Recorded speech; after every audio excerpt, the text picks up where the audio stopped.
in the last interview where you just come back to Cambridge, and you must have been aware that there were lots of problems in the department that when you came back. And what did you feel needed to be done when you arrived? You know, I think that I didn't really quite appreciate just how many things needed to be done. And of course we talked about it, but coming back, well, the first thing that I did was to try to absorb the atmosphere of the department. Yeah. And at the same time, we had this wonderful fellow of King's, Donald Parry, who was then head of department, and he was doing an absolutely marvellous job. But of course, he didn't have the authority that was really required to help in the critical ways. So what I did was settle down and get my research group going. And I felt very strongly, as I always have done, the head of department really ought to be leading, not only teaching and administering, but they ought to do research themselves. And so my first priority was getting myself established. Yeah. And at the same time finding out what people wanted. What people didn't want was for the new, I was not then head. I left Donald in charge of the department. But it was pretty clear what people did not want. What people did not want was more neuroscience. And I think there was a real fear that I would have just taken the jobs that were going to become vacant in the near horizon of time and fill them with my own kind. Now that's what one would do in a department of anatomy. That's precisely what you do. You'd strengthen one area. Usually, well, one or two, but the head of department would have immense power to do it in the provincial universities. I certainly realised it would have been a disaster to have done a thing like that. So I tried to find out where the strengths and the weaknesses of the department were, what the people wanted as well, and what the feel for what is zoology. You see, you must realise that, as I've said before, my only real experience of zoology is my A-level zoology. And it was a new world, and I suppose in many ways it was a good thing for me, because I came to the whole thing completely afresh. I knew little about the organismal biology, because after all, in medicine, it is always organismal. It's, well, it was rather molecular. It became molecular. And I knew very little about as well, conservation biology, the words that were then just beginning to come into vogue. And one of the things I did then was to look around, and after much consultation with the department, informal, was to look around for someone who was not an ethologist, because we were already very strong in ethology and Manningley, but someone that carried that area of the behavioural science in a slightly different direction. And I don't know whether it was you or who it was, but I've been told of a man called Nick Davis, who was at Oxford. And it possibly was you. And he, I think, had been a Part 2 student of ours. Yes, it was. And I was going to Oxford to give a lecture, and I went to see him. And anyway, the upshot of that was that I managed to winkle him out in the sense that the department wanted that area strengthened, and he was willing to allow his name to go forward for consideration, because after all, you couldn't in Cambridge say, well, here's a job for you. A head of department had no such strengths. Well, some departments ran that way, but it didn't seem to be the right way to run it, and so I of course consulted, and he was shortlisted and he was finally appointed. I think that gave me a bit of credibility that I wasn't going to push the department in a particular direction. So the first thing was then, where do we really want to go in zoology? The second thing was excellence. I always felt that if you go for excellence first of all the other things will follow. So having strengthened, to some extent anyway, that area of behavioural ecology, at King's was doing, what was it? Well, you had a project on behavioural ecology which started just about that same time. That's right. Yes. And it was renamed sociobiology, I think probably not correctly actually as the term things out, but it meant that we could establish a very strong group in behavioural ecology? Because you remember Tim Clutton-Brock came back as a Fellow of King's, and Robin Dunbar was here, and Richard Wrangham. There were a whole group of people who've gone on to become, you know, world-class scientists. And so there was this very strong group in King's. And I think that may have helped actually get Nick here, in fact, as things turned out. Yes, maybe. Because suddenly we had this very, very strong group. Well, in fact, a little later on, I moved the scene a few years on, when I was then head of department and on the Council School of Biological Sciences, and as head of department there was a small enclave of the Council School of Biological Sciences called the Needs Committee, on which sat the heads of the departments. And there you had the big fights for vacant offices when the university, as always since the mid-1970s, has been under pressure from external forces to slim down. But you had two great coups. I mean, there was John Gurdon. I'm going to come to that. Okay, well, I'm going to come to that because there was a big fight over one vacancy, and I had spotted that Tim Clutton-Brock was coming to the end of the sociobiology group at King was coming to an end. And I felt that we really ought to get hold of Tim Clutton-Brock because he was a man with immense promise and then indeed achievement by that time. And I finally went on and on to the Needs Committee, and there were all these, mainly medics, of course, the head of medical department, and they didn't understand what Tim Clutton-Brock was doing until after, I think it was, we were coming up to some vacation time, and I went on about it. They said, oh, well, give him it. That was, give me the vacant post. You wore them down. I managed to grind them down, and I got them to allow me to have this post. It was almost ad hominem because he was clearly so outstanding. But he would have gone through the usual procedure for the election of a lectureship. So that was a battle. The other thing was that the John Humphrey Plummer Professorship in, I don't know whether it was called cell biology, it may have been, there was one in the School of Biological Sciences, it became vacant. And another chair also became vacant. Two chairs in the Department of the Biological Sciences became vacant, and they were chairs that could go to any department. Yes. They weren't associated with physiology or psychology or biochemistry. They could go anywhere. And I had, as I think I explained in my Bristol years, well, all my years, was this love of developmental biology and my admiration for John Gurdon's work and his collaborative work with Ron Lasky. And I thought these two professorships could be used to extract these two remarkable scientists from the laboratory of molecular biology. And now, in a most remarkable bit of coordination, Richard Keynes, who was then head of the physiology department, who was not the easiest of men to get on with, suddenly became very supportive of me. And when I began to press the university for two chairs and for them to consider having these two men, it was Richard Keynes that said, keep going, do it, do it, do it. Now, I don't know what his motives were. You always look when you get that. It may be that Richard had a great admiration for John Gurdon's work. He was at Churchill, and I think John Gurdon had a fellowship at Churchill.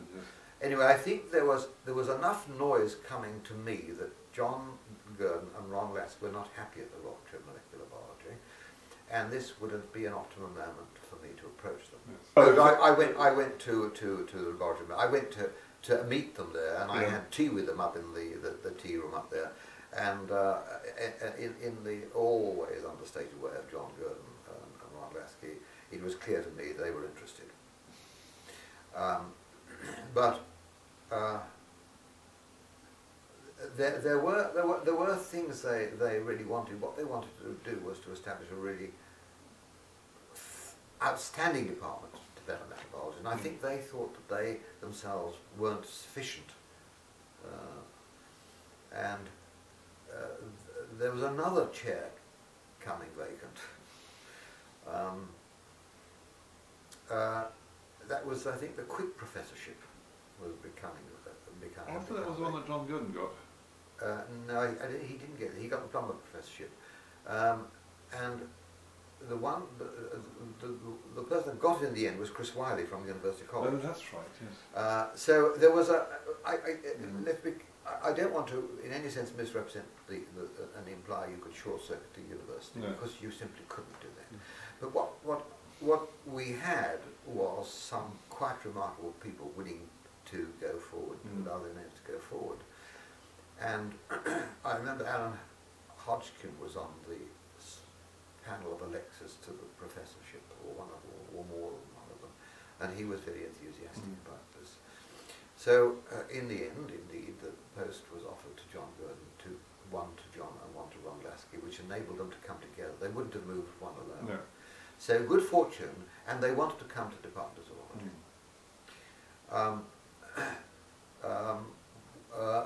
Chris Wiley applied for a quick professorship, but he wanted to come with his wife Janet Heasman. And Janet Heasman is a very, very remarkable developmental biologist. And it was pretty clear that the two of them worked together, and you couldn't really get one without the other. So there was the most awful problems that were involved there. So Chris Wiley, I'm not sure which way round it came now, whether Chris Wiley was offered the job in the end after due process consideration. And Janet applied for a post that came vacant in the Department of Zoology. And there was great difficulties about that post because there was an internal candidate. There were a lot of candidates applied. There was an internal candidate that was very strong indeed. So it was very difficult, but in the end, I think Janet Heasman did have the edge, and my conscience is pretty clear about that. And so the four of them were in post. And I was able to take over space in the department. You see, Torkel Weisfeld had wished to promote cell biology. He saw cell biology as cellular and perhaps molecular, but I don't know, certainly cell biology as a major potential for development of zoological sciences, which in that he was absolutely right. And he had brought a group in to promote that work. Bob Johnson ran it, and that work was supported by the Cancer Research Campaign. Well, by juggling bits of departmental space, and it was there if you sort of thought, what's the word, not quite tangentially, but in an original way about the use of space. So I managed to get space for Bob Johnson to move into.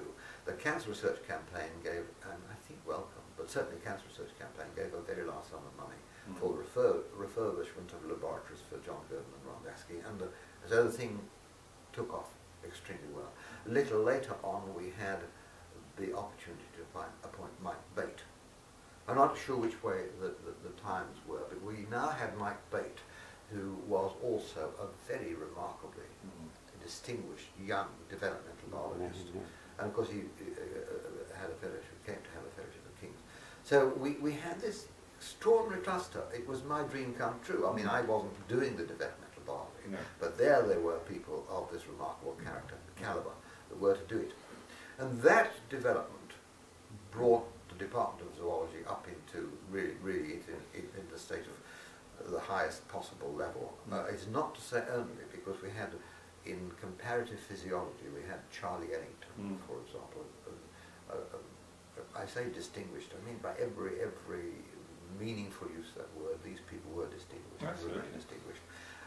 And Ellington, who worked on locust flight and really brought in a dimension of the way animals work. I mean, how does the physiological mechanisms that are involved. And he, with Martin Wells, formed a marvellous group. Bob Boutillier a little later came in. So we got the strength within how do animals work, we had how do animals interact with their environment, we had how do animals ontogenetically develop with and of course we had evolutionary biology, but that needed to be strengthened as well. A little later on, of course, there were developments that I think affected the whole of the School of Biological Sciences by now. Not only had zoology moved up, we got Simon Laughlin in insect neurophysiology. And again, note that I didn't make any appointments in my own subject. I avoided it. Yes. And I suppose I could have benefited my own research more effectively, but it didn't seem to be the right thing to do. But so the department was now really very, very buoyant indeed, at which point it was clear that many people were after Ron Lasky. And many people were after John Gurdon. Yeah. But Ron Lasky was offered the professorship of biochemistry at Oxford, which he didn't want. But John Gurdon came to see me about this, and his anxiety was, how do we keep this remarkable man? Yes. And how did John keep him? Yes. And they developed this plan for getting more space by getting a building. That is the Wellcome, what was to become the Wellcome and Cancer Research Campaign building for developmental biology and cancer research. Now, that in itself was a big, big problem, because there had been attempts by me, for example, in the past to establish a neurobiology centre which would take people from neuroscience and plonk them into a centre. And I remember Alan Hodgkin being opposed to that on the grounds that you would just lose all your first-class people in neuroscience. You would bleed the departments because they'd be taken off to these very attractive new facilities. Well, here we were with John Gurdon making the same proposal. And we found a way around that, and the way around it was to ensure that anyone that worked in this new institute would also be a member of a department, zoology, biochemistry, anatomy, physiology. They could choose. But they would have obligations to those departments, teaching obligations. Their research contributions would be attributed to the department. So the department was actually gained. And that was a solution that is now the model for how we have these different interdepartmental facilities building up. From the Wellcome CRC spun off, that did develop the School of Biological Sciences, which required some persuading because they were frightened of this hemorrhage of talent in development biology. It didn't come about. We brought in new people. And then from that Wellcome CRC became the Gurdon Institute, and now the Stem Cell Research Centre that's recently been established. And all of those things flowed from Gurdon and Lasky and Eastman and Wiley coming to the department. So the department benefited enormously from that, and so did the whole of the university, I think. And other developments, so there was the department doing well, but meanwhile there were interdepartmental things to consider. If I may for a moment go back to the department, when I arrived we had 22 people reading, 28 people I think reading Part 2 zoology. And I could see that as the department got stronger and stronger and stronger, more and more people wanted to come and do a Part 2 zoology. And the people in the department, the academic staff, were very reluctant to expand. But it was perfectly clear there are ways of doing it without actually increasing the load on teaching by running parallel courses. Finally, we went up to 82, 84 when I finished, and I think it may even be more than that now. Enormously popular, and one had to respond to it.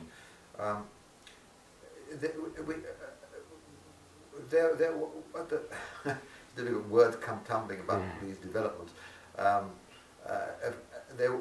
We in Cambridge were becoming stronger and stronger in neuroscience. In 1969, I had got a group of people together in different departments in response to then Science Research Council feelers to establish a neurobiology institute somewhere in the UK. And we came together, met on Saturday mornings, and Oliver Zangwill chaired those meetings. I think you used to come to those meetings. These were planning meetings, how to create this institute that generated great hostility from the likes of Alan Hodgkin, but from the sidelines. It went forward. It wasn't successful because the SRC just decided it wasn't going to go ahead with this plan. But it did bring the departments together.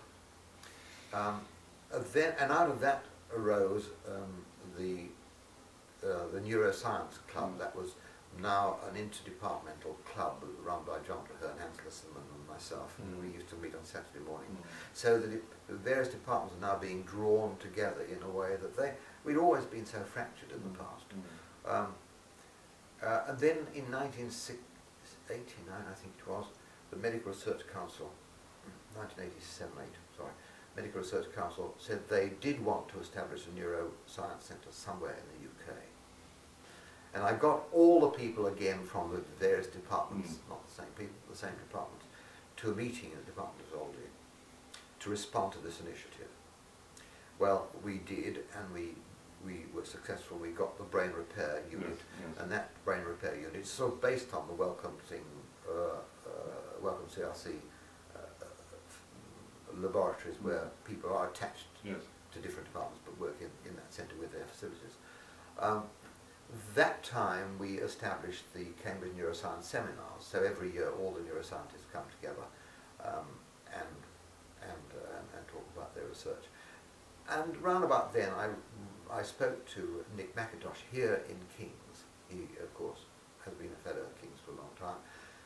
He was then the head of the Department of Experimental Psychology, and I said to him, what about us putting on a Part 2 in neuroscience, an interdepartmental course in neuroscience?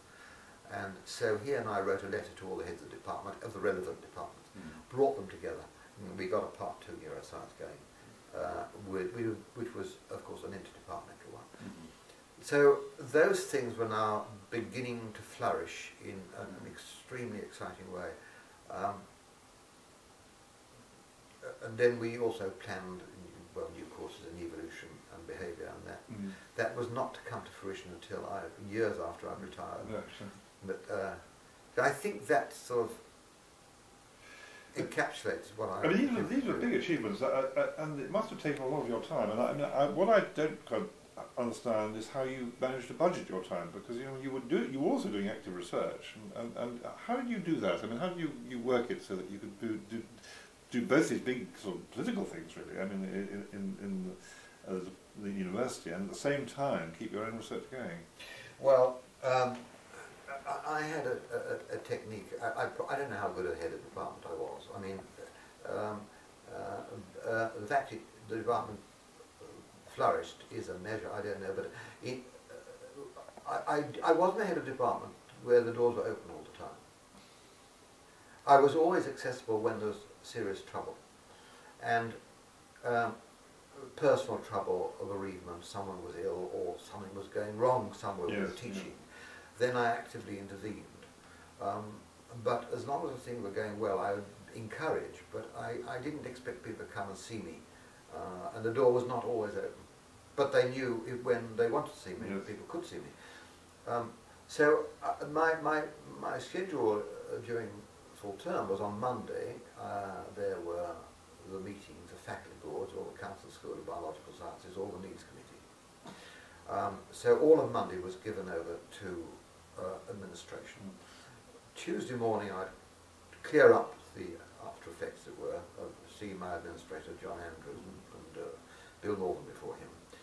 And I would then go to the lab, my own laboratory on the third floor in the zoology, simply disappear Tuesday afternoon. I would disappear, I'd be away on Wednesday up there, come down to Tea Club. I did a bit of administration, half a day on Thursday, and other than that I would be in the laboratory. Yes. People did not come to see me there. People were very good. There was one occasion when a senior professor came in while I was in my lab and knocked and opened the door, and he wanted me to sign a form. And I don't think I've ever actually lost my temper as head of department, but I was actually quite angry. I didn't want an intrusion. No. And he backed up and said he was terribly sorry. It never ever happened again. The only person I think who ever really accessed me was the Vice Chancellor. The Vice Chancellor wanted to speak to me then. I was on the end of the phone. But apart from that, that was. And on Fridays I used to go home. I used to stay at home and write papers, analyse data, and that was a pretty rigorous schedule of work. Weren't you lecturing at all? Yes, I did a heavy load of lecturing. When did you do that? It was usually, I think, in the Lent term. I found Lent term utterly exhausting. So I would... Yes, I'm sorry, yes, of course, I have to teach in those days when I was teaching. Well, indeed, I was teaching. But, and I mean, I enjoyed teaching enormously. Again, I did introduce the neurobiology course, and I absolutely love that. There's one thing I didn't mention about it, and that was the museum. The museum was, as you know, one of the is one of the great collections in the United Kingdom, one of the great collections in the world, actually. It was not being well supported by the university, and I didn't have very much resource to give to it, because very little was selective for the Museum of Zoology, and it was a very extremely difficult time. The heads of department explicitly wanted to close it and disperse its contents around the country and send it mainly off to the British Museum of Natural History. And one day the professor of pathology was visiting me in my office in the department, and he was talking about dispersing it. And I said, "Have you ever been to the museum?" "No." He said, I said, what do you think it's like? Do you think it's like your museum? Well, his museum is in sort of was part of the library, and there were a few pots where you could see fetuses, abnormal organs and things like that, but that was all. He said, "Yes, it's like my museum, isn't it?" So I then decided to have a meeting of the School of Biological Sciences Needs Committee in the museum. And I arranged for the heads of departments to come half an hour beforehand for coffee, and I took them round the museum. Most of them had simply never been in there and were simply amazed by what they saw. And that changed the whole atmosphere. There was no longer any talk of distributing the museum and its component parts. There was then support for it, and finally Ron Oxburgh and I, who were very worried about the position of museums in the university, managed to get the General Board to agree that they appointed, I think they call I'm not sure what, a committee to look at all the museum facilities that existed in the University of Cambridge, and for 2 years or so this little group wandered around all the museums in the university across the humanities and the sciences, and made a report. It was sat on for some years, then it was acted on, and it is now I think it's now the key operating factor that sustains our museums in the university. So that was a tremendous fight. Yes, it was a tremendous fight. Sorry, there was another battle which was towards the end of your time as head of department, when the university introduced this new system of taxation, the famous H8 or D8 or whatever it was. Do you remember that account? Well, you remember it. Do you recall all the details of that? I mean, I do remember there was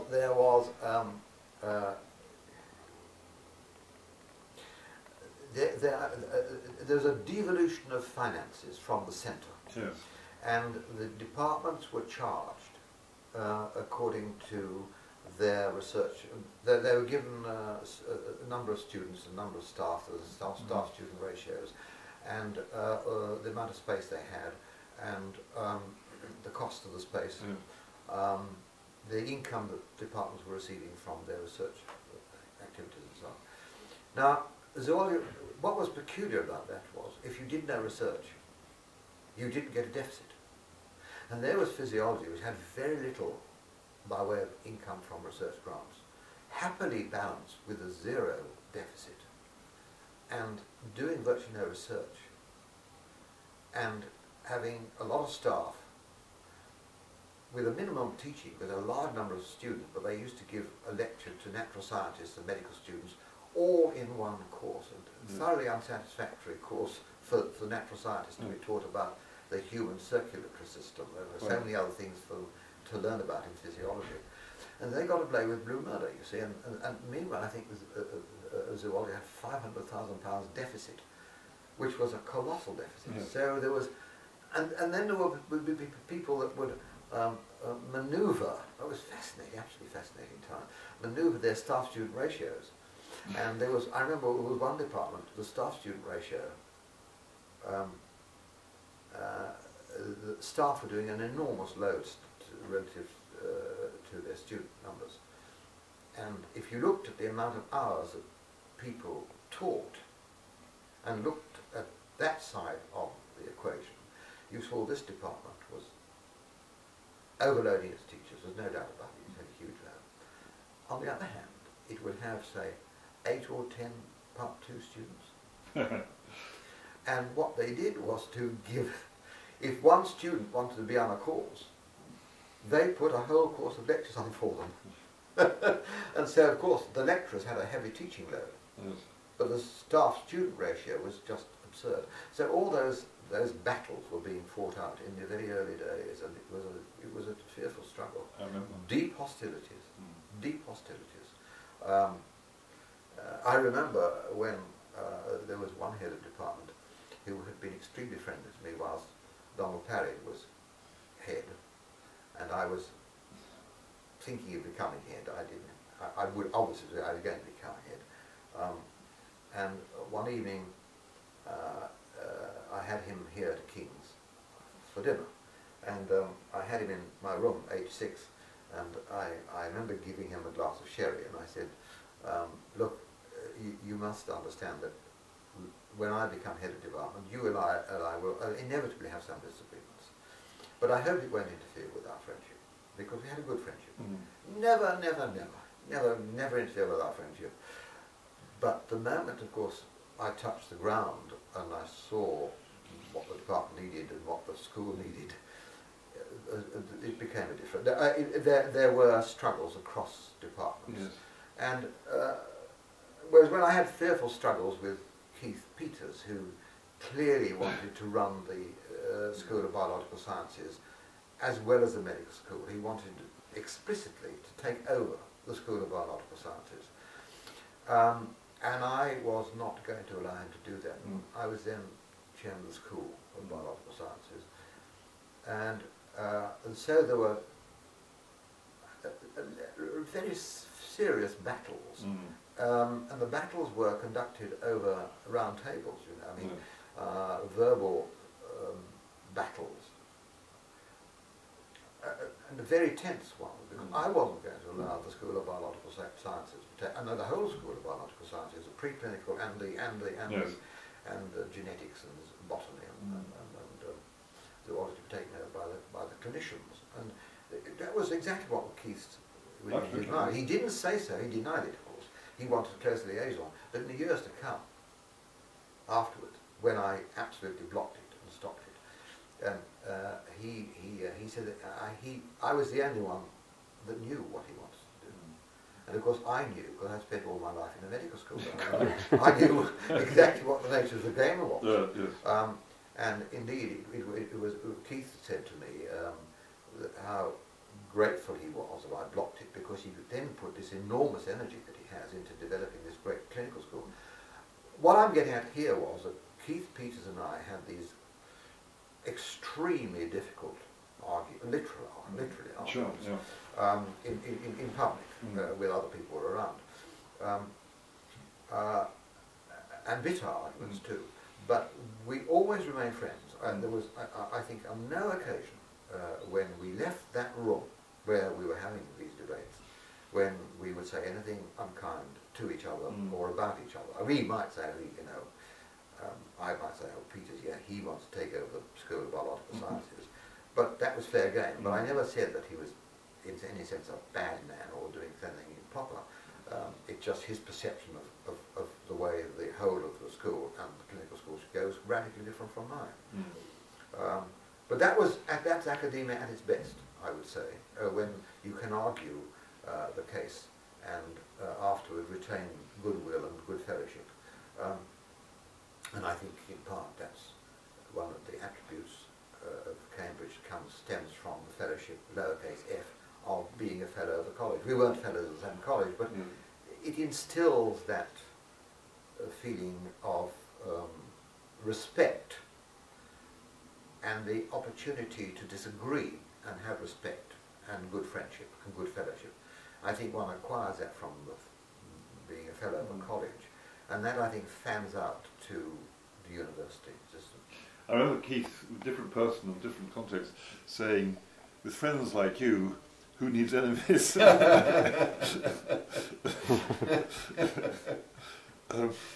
Let's move on.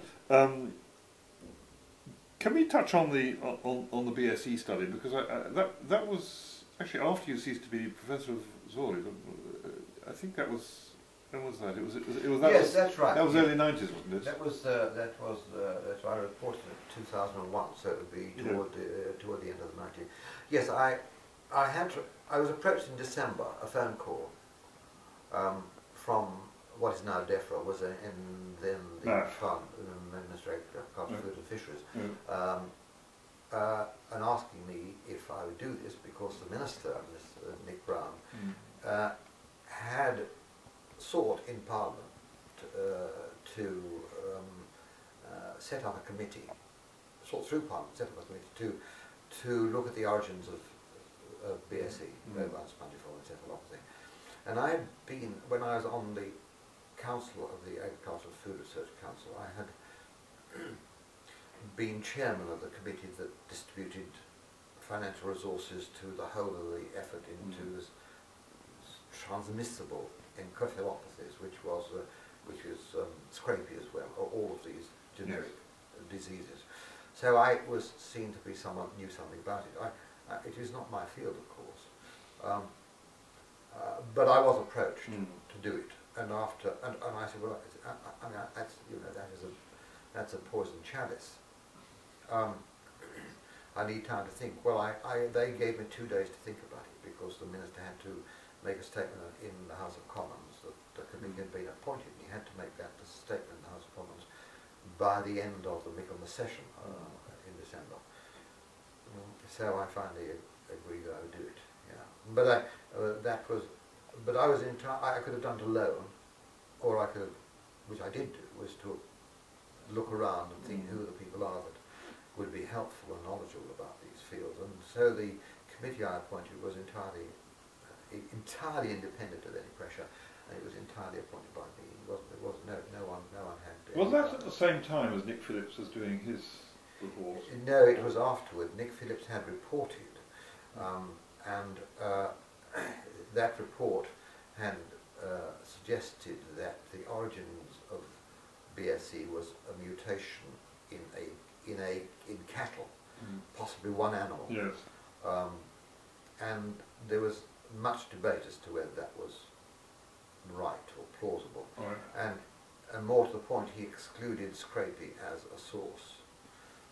And I mean, I don't know where the concerns came from, whether they were from OSI, Office of Science and Innovation, or from Food Standards Agency. I'm not really sure where the uncertainty came, but clearly the government wanted to have some update on what the current view was. Yes. And it was a strange task because I knew nothing about it. I got John Webster from Bristol. Yeah. And John Webster, I knew John Webster at Bristol because I'd actually been on the selection committee that appointed him when I was at Bristol. He was a tremendously lively man, and he was so head and shoulders above all the other applicants for the job at the clinical veterinary school. That we appointed him, and so I knew him. I knew what I was getting, and I remember him saying, we were talking about the feeding of cattle, and he was going on about some changes taking place in the 60s, and it sounded all very technical to me, and he was going on about it, and I sat listening to him talking. I thought, this is all very recondite. And then he talked about calves being fed, and I then suddenly sat up in my chair. I said, do you think there could be a sensitive period for eating infected material? And this was like a bolt out of the blue. I was listening, half listening to these technicalities, and then something clicked. and he said, well, I suppose that's possible, yeah, I suppose that's possible. And that was when we began to look into what happened to the diet of calves and found out that round about the critical time in the epidemiological time, there was a change in the way calves were fed. And they were then fed meat and bone meal. And whereas cows had been fed it before, cattle had been fed it before, they'd never been given to cows before. And suddenly it was given to cows before. And so that's when the idea of feeding infected material to calves might have been the trigger. And then the epidemiological evidence also began to fall into place. And when we did the calculations, knowing, when you looked at the number of, how long had meat and bone meal, it was thought by the Phillips Commission that meat and bone meal was a trigger and carried the infectious agent. So I then looked, how long had meat and bone meal been fed to cattle? Well, it had been fed to cattle since the 20s, and possibly even earlier than that. If you then do some very rough calculations about the number of cattle in the world that have been fed on meat and bone meal, and you looked at the mutation rate, it would have to be a very remarkable, an amazingly rare mutation, a rare of rare mutations, until you get to a point at which you simply conjure a number up and say, well, it's a mutation anyway. My epidemiologist from Oxford, who was a very bright and able woman, she did some calculations and found out, you could invent any scenario when you get if you want a mutation, you can get one. Yes, right. The question is, why did it happen in England somewhere in the 60s or 70s, and never in the rest of the world that have been using the same technique? So we felt that while you can't exclude it, we felt that really it had not been advisable to exclude scrapie. And I remember that's really all we said, it was advisable to exclude scrapie.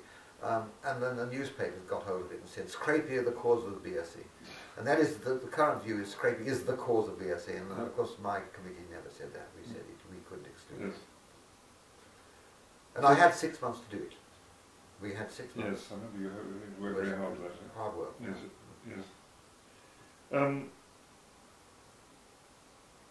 Moving back to when you retired from zoology to when you became Master of Sydney, I mean, what was that change like? Well, that was really quite interesting because, as you know, I mean, I had been the old approach before, but I never felt it right for the head of a large department to, as it were, take on the headship of a department. Other people do it, but I didn't think that was right because something was going to have to go. Your research, well, I wasn't going to allow my research to go. The department, no, of course not. I mean, my first responsibility and my first appointment here was to the department. Would I then allow the college to go to rack and ruin? Well, of course, it wouldn't have occurred to me. If one's going to do the job, one needs to do it properly. But this issue arose at a time when I realised that if I were appointed to the mastership, I would be given 7 years. I would go on until I was almost 72. I loved the academic life. It gave me an opportunity to be in it for much longer than my ordinary retiring age. And the department wouldn't have suffered because it would have meant just 2 years. I was going to take 1 year off anyway on sabbatical. It would only have meant 1 year loss of headship of department. So I decided that I would allow my name to go forward at Sydney.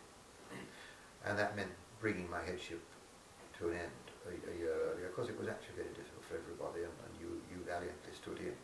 And yeah, I felt very badly about it, but it could have been a lot worse.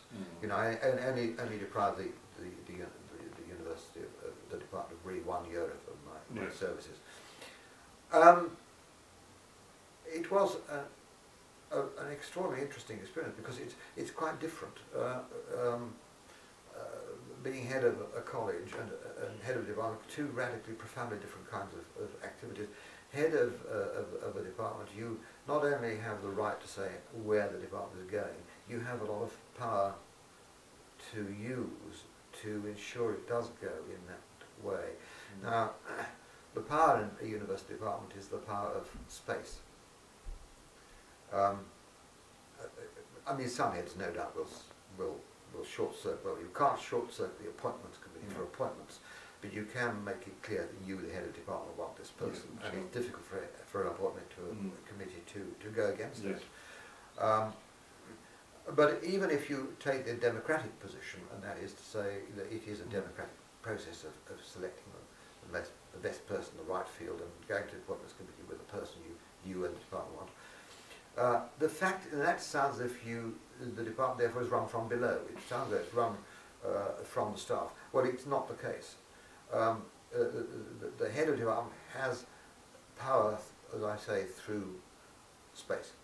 And if the head of the department is of so minded, he can ensure that more space is given or less space is given.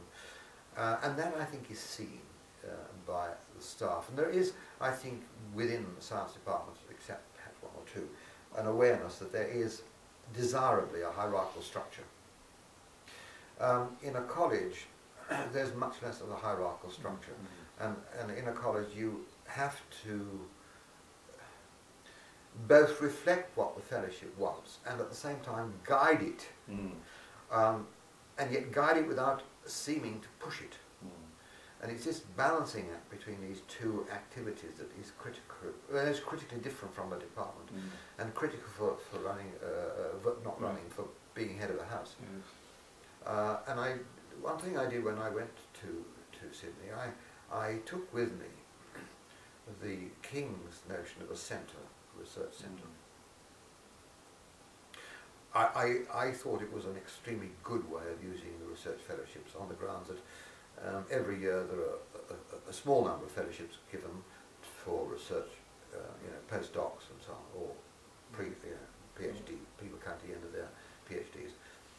That I thought perhaps one or two of them might be taken out over a 4-year period and used for a particular focused project.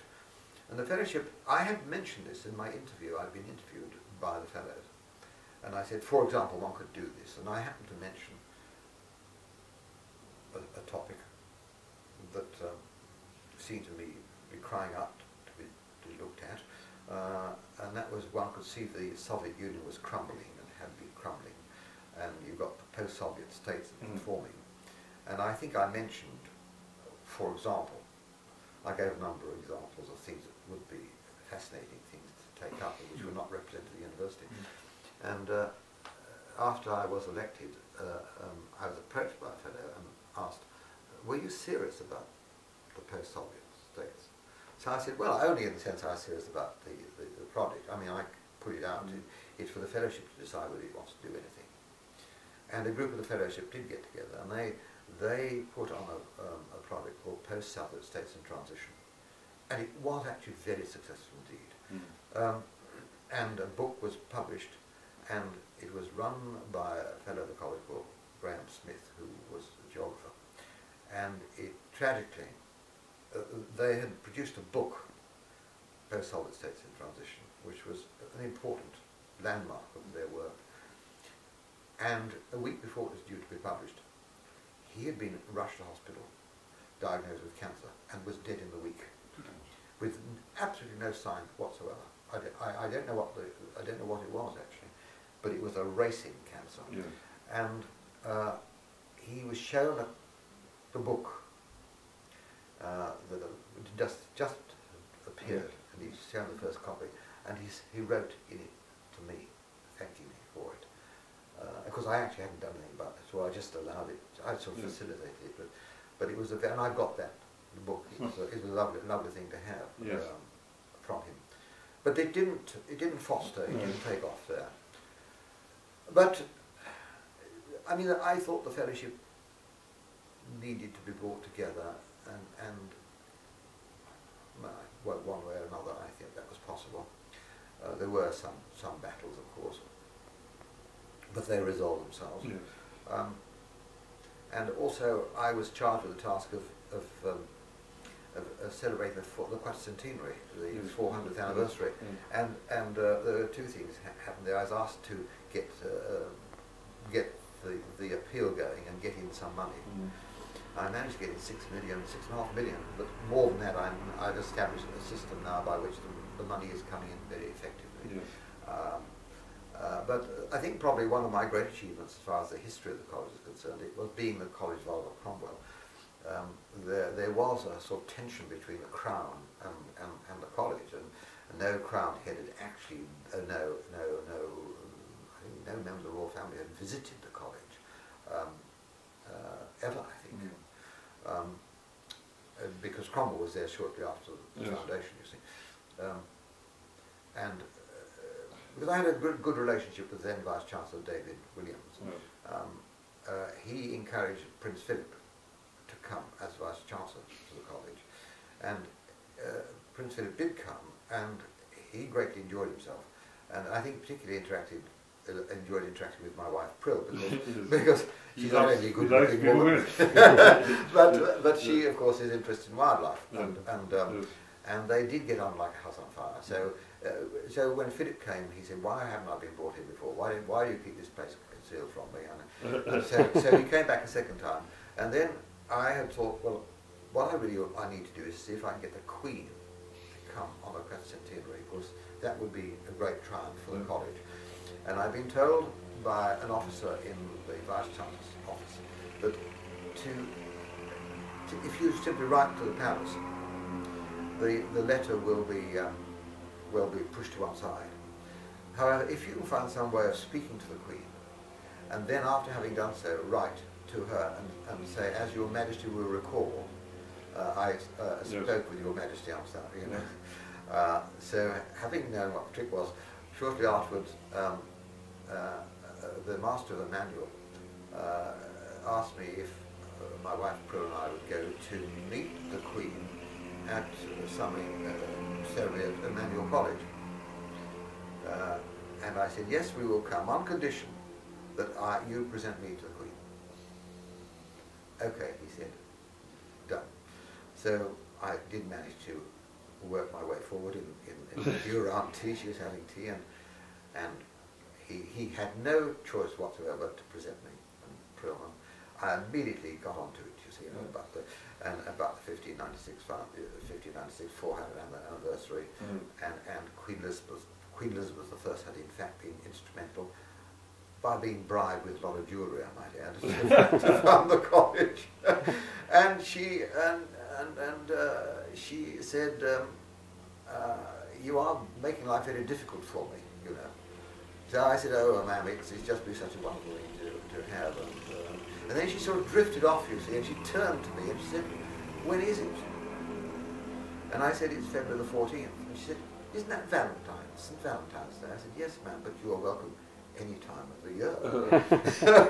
So I wrote her, and she came. And of course, the historians in the college were really rather pleased about that, because they saw that as bringing full circle the Cromwell debate brought to an end. So that and getting a building put up and getting the funds of the college, I think in a stable state, there's what we call the 1596 Foundation, which I persuaded Kings to have this 1441 Foundation. That was a great success. And there's a thing called the annual giving, where you write out to all members of the community, non-resident members of the college. To start with, they're very resistant. You're always after our money, aren't you? Well, now they don't take that view at all. They just give it.